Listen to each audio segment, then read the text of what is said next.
연예인들의 잇따른 마약 투약 의혹으로 떠들썩했던 지난 11월 제작진은 한 제보자를 만났습니다. 안녕하세요. 안녕하세요. 네, 안녕하세요. 자신을 수백억대 자산의 재력가로 소개한 그는 연예인을 비롯한 부유층의 마약 투약 행태에 대해 잘 알고 있다고 털어놨습니다. 지금 이미 연예계 사건이 터졌잖아요. 1% 사건. 마약했나 보네. 뭐 그런 것도 아니고 했겠구나. 네, 그냥 놀랍지가 않아요. 연예인을 했다고 하면은. 자신도 마약 투약 혐의로 경찰 수사를 받고 있다는 제보자 조 씨. 연예계나 그냥 재력 있는 애들은 20명 정도? 친한 분이 20명 정도 중에 네, 몇 명 정도? 다요. 20명 다? 네. 그러니까 저랑 대화를 했겠죠. 왜? 왜 본인이랑 다 20명? 저도 마약을 했으니까요, 당시. 마약하는 사람들끼리만 만나요. 네. 그러다 보니까 이제 눈앞에 마약하는 사람밖에 없는 거죠. 속칭 1%라 불리는 회원제 유흥업소에서 마약이 퍼지고 있다는 겁니다. 1% 같은 경우는 손님을 가려서 받죠. 네, 일단 전신문신 애들, 이런 애들 안 받고 검증된 사람, 자기들끼리 나름 재력 있는 사람, 어디 가서 명함 내밀어도 꿀리지 않는 사람, 또는 연예인들, 멤버십 클럽이라고 부르기도 하고 멤버십 바라고 부르는 사람도 있고 프라이빗 파티장이라고 부르는 사람도 있고. 네, 대부분 근데 그게 다 1%라는 업종이에요. 제가 올해 9월 달에 아마 최고치였거든요. 9월 달에 5천 쓴 것 같아요. 제작진은 경찰을 통해 조 씨의 진술을 토대로 내사 중인 연예인 마약 투약 사건이 존재한다는 것을 확인했습니다. 대부분 1% 가게가 좀 많이 터지는 게 장소도 공급해주고 1% 가게 안에서 특정 인물들이 또 마약도 구해주니까. 네, 구해주니까. 네, 연예인들 대부분 화류 쪽 통해서 많이 구하죠. 그의 말을 어디까지 믿을 수 있을까? 1% 유흥업소로 알려진 곳을 찾아가 봤습니다. 겉보기엔 평범한 카페처럼 보입니다.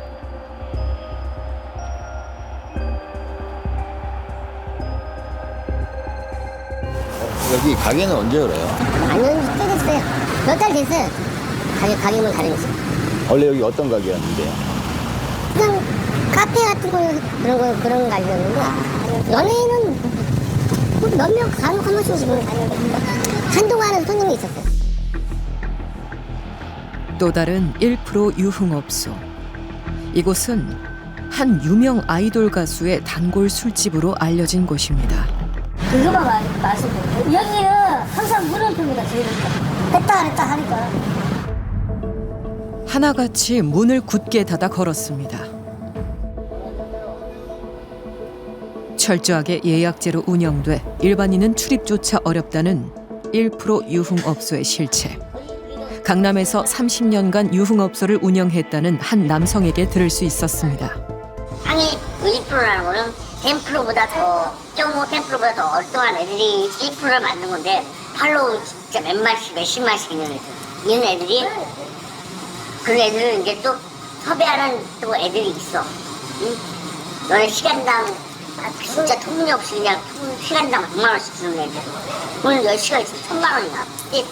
그렇게 해서 돈 주고 오는 사람들이 진짜 많다는 거지. 하룻밤 술값으로 수천만 원을 지불하는 사람들. 그곳에서 마약은 유흥의 수단으로 사용된다고 합니다.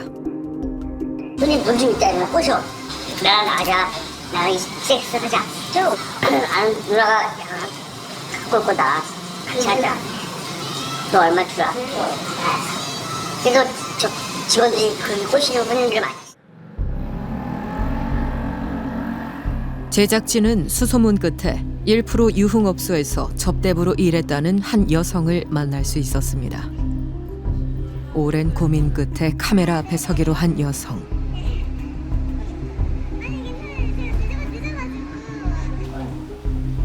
평범한 회사원이었던 이 여성은 지난 여름 지인을 통해 좋은 아르바이트 자리가 있다는 제안을 받았다고 합니다.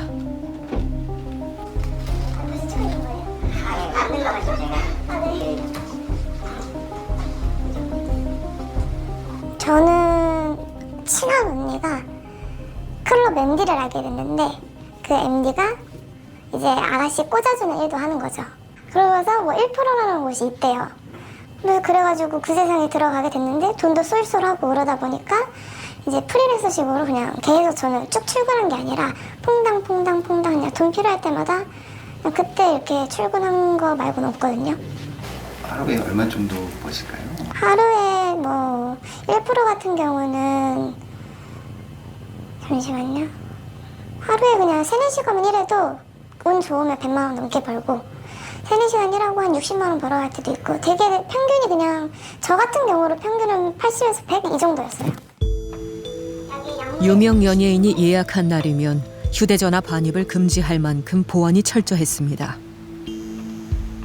재벌들 아니면은 법조계 아니면 의사 아니면은 뭐 연예인들 비밀 서약 유지서 그런 걸로 이제 대충 흰색 종이에다가 조그만 흰색 종이에다가 오늘 여기서 누굴 만났고 무슨 대화를 나눴고 무슨 어떤 행동을 했다는 거에 대해서 아무것도 발설하지 않겠습니다. 이름, 주민등록번호, 사인 이렇게 적었어요. 업소 내에서 마약을 투약하는 일은 흔히 목격되는 일이었다고 합니다. 저는 이제 그런 경우도 봤어요. 1%였거든요. 손님이 자꾸 야개들을 해요. 뭐 텔레 아이디 줄게, 뭐, 싸게 줄게. 아, 나 한코하고 와야겠다 하면서 그 화장실에 들어가더니 오빠 진짜 한코하고 오셨어요? 네, 그랬더니 이제 5박 여행 가야지 막 이래요.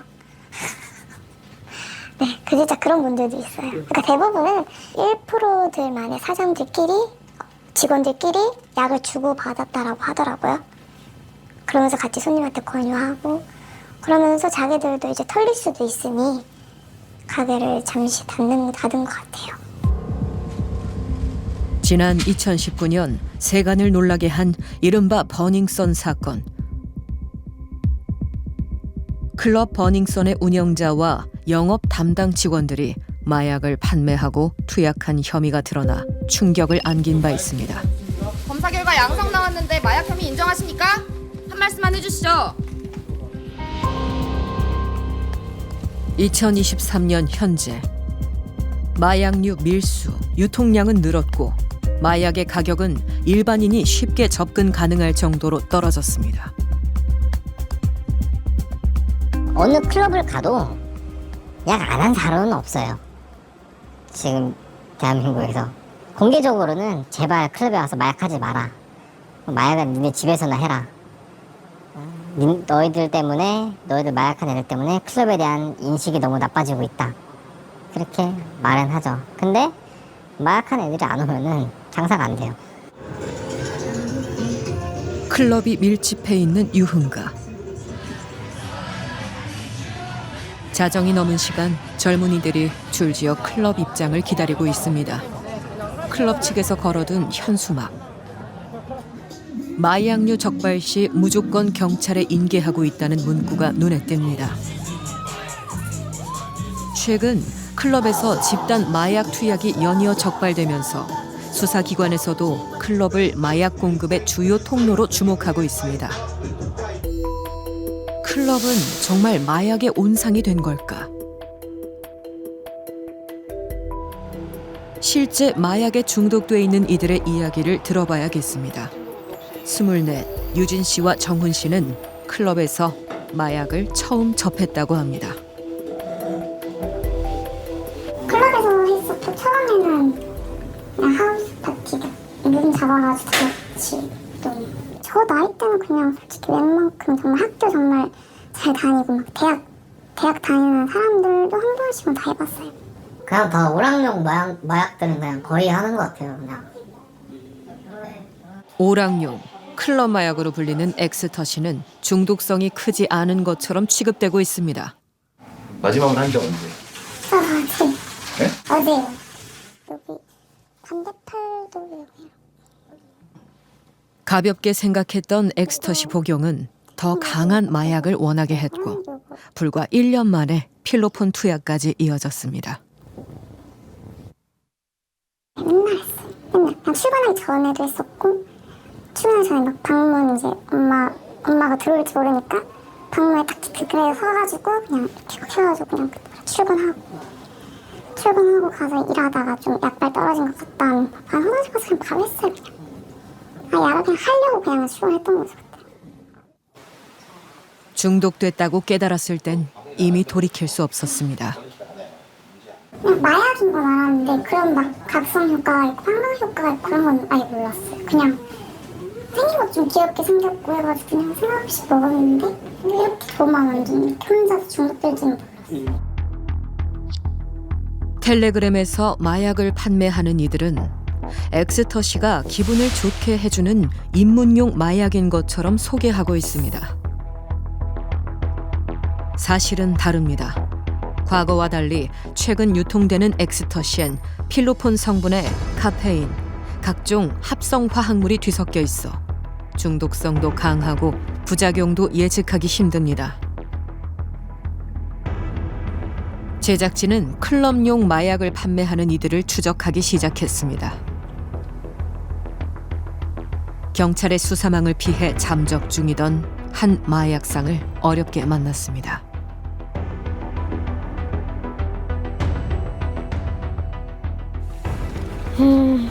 근데 이게 오픈해도 될는지 모르겠네. 자신이 판매했던 마약들을 보여줍니다.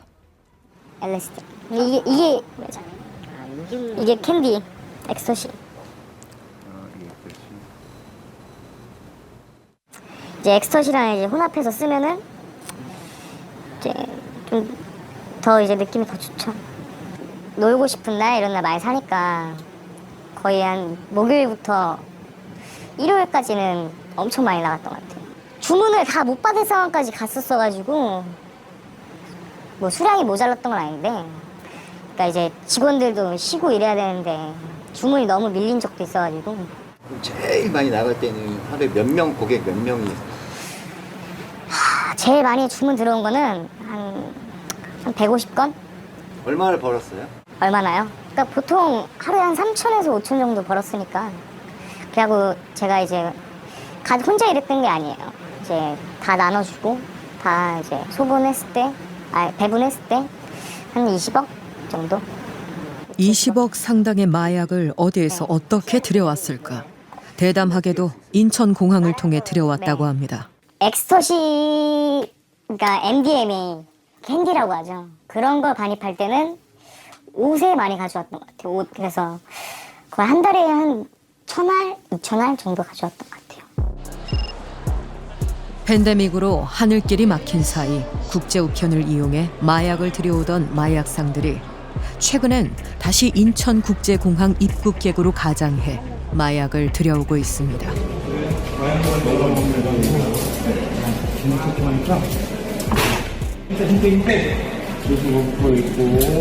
본인이 선임할 수 있고요.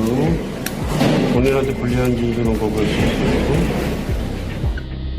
태국에서 마약을 들여오던 일당이 경찰에 꼬리를 밟혔습니다. 이들도 속옷 안에 마약을 숨기는 수법을 썼습니다. 저희한테 검거되면서 압수된 게 3.4kg거든요. 그리고 나머지 한 26kg 정도는 국내에 벌써 판매가 됐다고 봐야죠. 주로 요즘 강남 클럽에서 유행하는 케타민, 그리고 히로뽕, 또 코카인 이런 종류들이 많이 들어왔습니다. 이들이 들여온 클럽 마약은 이미 강남의 클럽 등에 유통됐습니다. 시가 500억 원. 50만 명이 한꺼번에 투약할 수 있는 양입니다. 범죄 수익은 이들의 호화 생활을 위해 쓰였습니다. MG 조폭이라고 그러죠. 젊은 애들. 족보 없는 조폭애들. 또 왕십리에 사는 이제 국내 총판매책이라고 있거든요. 그럼 이 밀수 조직한테 물건을 최초로 받는 애. 그러면 지금 29살인데 4억 원짜리 차량을 타고 다닙니다. 동남아 국가들보다 10배 이상 비싼 가격에 유통되는 대한민국의 마약 시장은 이들에게 황금알을 낳는 거위인 셈입니다. 아날로그 세대 때는 마약 사범들이 상선이 죽으면 못해요. 왜? 자기 선이 죽었잖아요. 그러니까 내가 마약을 구하고 싶어도 못 구하거든요. 보통 요즘 젊은 애들 인터넷 잘하잖아요. 마약을 구하고 싶으면 언제라도 구할 수 있거든요.